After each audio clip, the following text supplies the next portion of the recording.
Hi, and welcome back to the channel. We are continuing Avatar: The Last Airbender. This is Season 1, Episode 5, and it is titled The King of Omashu. So I'm guessing that's a new place they're going to be going to. In the last one, we have the Warriors of Kyoshi, and that was a really good episode. Just like, yeah, all of it so far. Like, we've just really been enjoying the ride. Maybe I should start saying, like, Book 1 is instead of season, because that is like technically how it, like, that's what it is in this series, or that's what it's called. It's Book 1 Water, and then episode 5 or something. Yeah, I'll figure it out. Either way, are you ready to jump into this one? Yeah, I just want to point out that Yep. I am suffering a lot from a very inactive lifestyle at the moment, and that causes my very mild scoliosis to flare up, meaning I am in a lot of pain all the time that I cannot just eat pills for. So now you know if I look a little bit uncomfortable or perplexed or just look like I'm in immense pain, that's because I am. Yeah, it has nothing to do with what we're watching. We are really enjoying it, as we've been Really. saying. So yeah, it's just quarantine life is taking its toll at the moment on the body and everything. As I'm sure some of you out there are experiencing something like this as well, where you're either going stir crazy or the body is being like, get out and start moving around or something. And yeah, it's a tough time, but let's get into this episode. So excited. And you can, of course, always check out our full-length reactions for Avatar and all the other shows that we're doing on our Patreon page. The link is down in the description below. And we are usually like an episode or two ahead on Patreon, just so you know. Let's do it.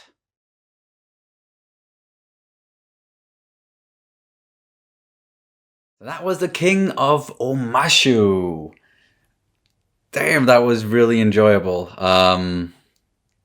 Didn't really know what to expect at first when they went to that city, and what kind of people there were gonna be, and then meeting this king, and just was being so weird and just behaving like a crazy individual a Yeah. lot of the times, but also just like someone who really enjoys messing with people and having fun and telling jokes and just being a bit of a weird old dude. And we, yeah, then of course learned like who it was.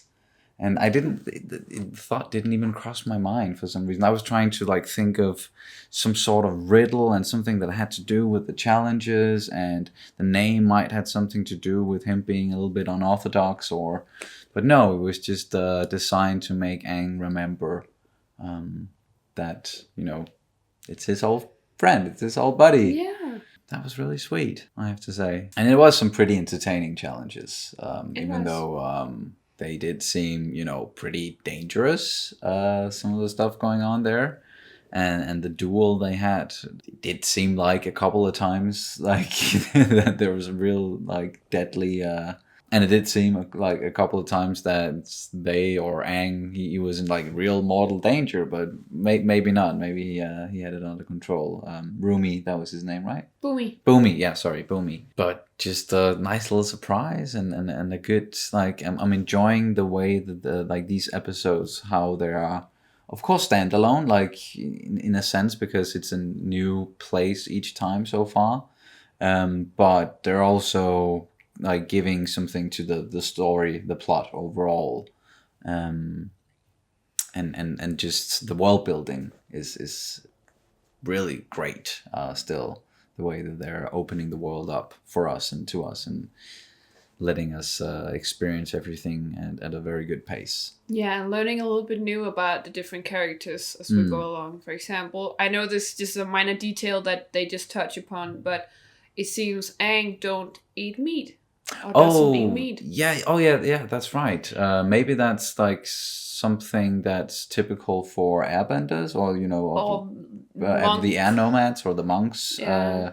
I could, maybe the monks are like vegetarians or vegans or something, and that's why. Or maybe it's a personal choice. Like, Yeah, it's just I just noticed it, and I just thought it was very nice that they actually chose to Include include it. Yeah. especially for that time, you know. Like, I know it's not that many years ago, but it was like the early 2000s, and like at that point in time, for me at least, it's not something you heard about that often, and it is something that would make maybe a kid go like, oh, why doesn't he eat meat? And then that's a good opportunity for the parents to be like, oh, let me tell you about like why some people don't eat meat and why others do, and like give them like, yeah, it's a good opportunity for a good life lesson, I would say. And the way that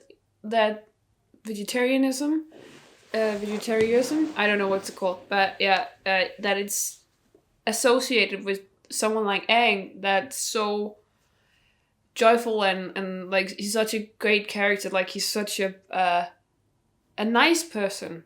So you don't have this very peaceful as well. Yeah. In the sense that he's very like a monk, you would say.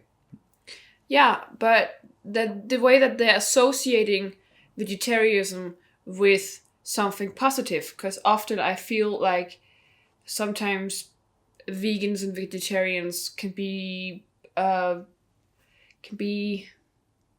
villainized sometimes.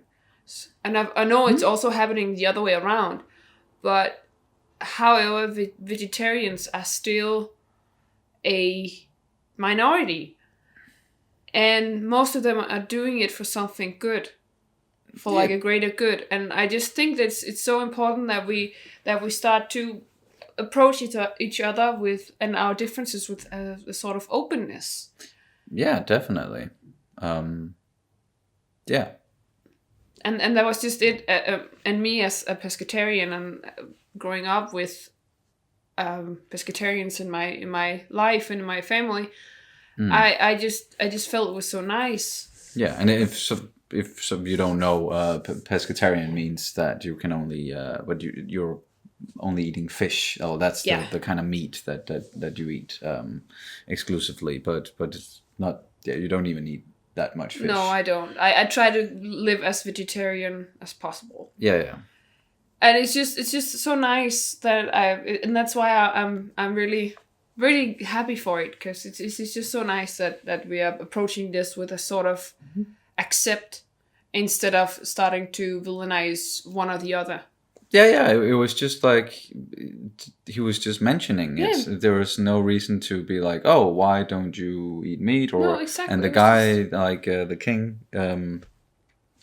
Boomy, he just went like, oh, okay, so he doesn't eat meat. You must eat meat. Yeah, I bet you like meat. Oh, yeah. It was just not something that needed to be like, huh, that's weird, or that's different, or something. It's just accept. It's just a lifestyle. It's just exactly. acceptance. Like, no reason to delve further into it and be like, this is a superior way to be, or it's a lesser way to be. It's just a way to be. Yeah. And that's the way you should approach it. It's just a choice, like so many other things. And we're all different. So, is there anything else you want to talk about? Yeah. Something that happened? Just a very, very short thing. I hope. I said about that about the last one as well.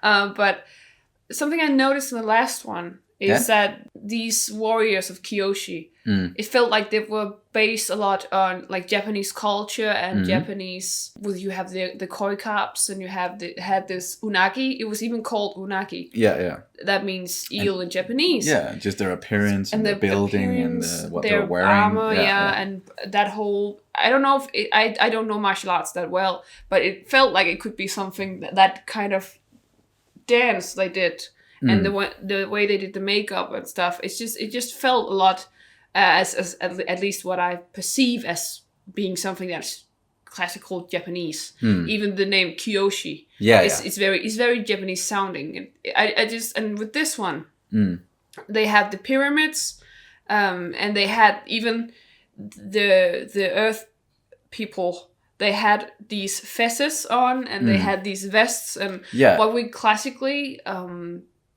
associate with Arabia and and like that old Persian.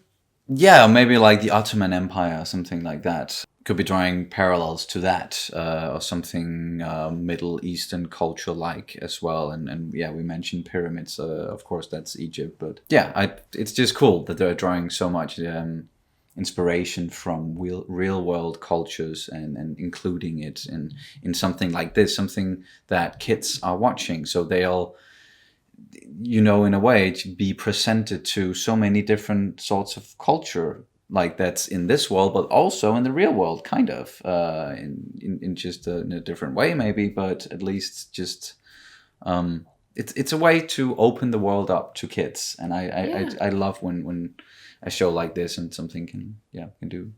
Yeah, and it's just dawned upon me that of course the Airbenders, or that city where Aang is from, was of course like Himalayan monks. Yeah. And once again, I just feel like it's very nice that we are taking these different places, and as you say, with the kids, that the kids watching this, that they would hopefully find some sort of interest in these different places and the origins and everything. And and I'm sorry, I'm just jumping around, but there's a humor in this that I kind of like. It's a little bit childish, maybe, but the whole thing with the cabbages in this one is just... Yeah, that was a fun little thing they brought back again and again. Yeah. I always love callback jokes. Yeah, and I just think it's needs to be said that the writing is really, really good, and that's also where the humor comes in and everything. It's just really well put together. One moment you're laughing, the next you're afraid for their lives, and maybe the next after that you're getting emotional over something like Aang meeting his old buddy there. That was actually a really sweet moment that kind of took us by surprise. So if it can continue like that, and people are telling us that it's only getting better. It's only gonna get better and better. That like from second season on, like the second and third season, or second and third book, they're gonna be like even better than this, which is can't wait to experience all of it. So I think that's gonna do it. Yes, that's gonna do it for our reaction and review of Avatar: The Last Airbender. Thank you guys so much for watching as always, and we will see you very soon. Bye. Bye.